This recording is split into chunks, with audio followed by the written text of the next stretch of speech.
গাজীপুর চান্দনা চৌরাস্তা বিআরটিসি কাটার এখানে আমাদের ট্রাক স্ট্যান্ড আছে। ট্রাক স্ট্যান্ডটি বেকু দিয়ে মাটি খুঁড়েছে। এই দাবি দেওয়া নিয়ে আমরা চান্দনা চৌরাস্তায় সমাবেশ করতেছি। আমাদের দাবিটি পূরণ করা হলে আমরা রাস্তা ছেড়ে দেব এবং ছেড়ে দিয়েছি।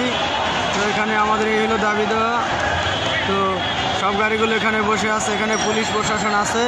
তো আমরা যে দাবিটি তুলেছি সেটি যুক্তি হলে অবশ্যই তারা দেখবেন, অযৌক্তিক হলে তারা আইনিভাবে ব্যবস্থা নেবেন। তো আমাদের এই দাবিটাকে পূরণ করা হলে আমরা এই রোড গার্ড ছেড়ে দেব।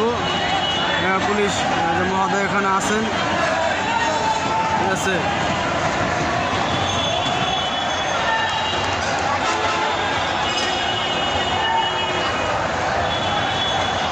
পুলিশ মহোদয়ের সাথে কথা বলতেছে। এখানে আমাদের ট্রাক শ্রমিক মালিক সমিতির যে সভাপতি সব আছেন উনি এখানে উপস্থিত আছেন, যে উনি এখানে উপস্থিত আছেন দেখতে পাচ্ছেন।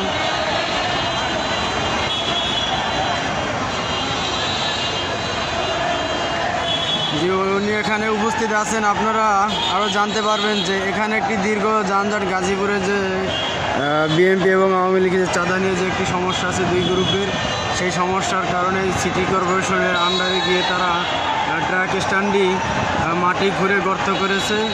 তো এই হলো দাবি দেওয়া। কেন ঘুরতেছে এটা জানতে চাই আমরা। আমাদের জানার উদ্দেশ্য হলো এটা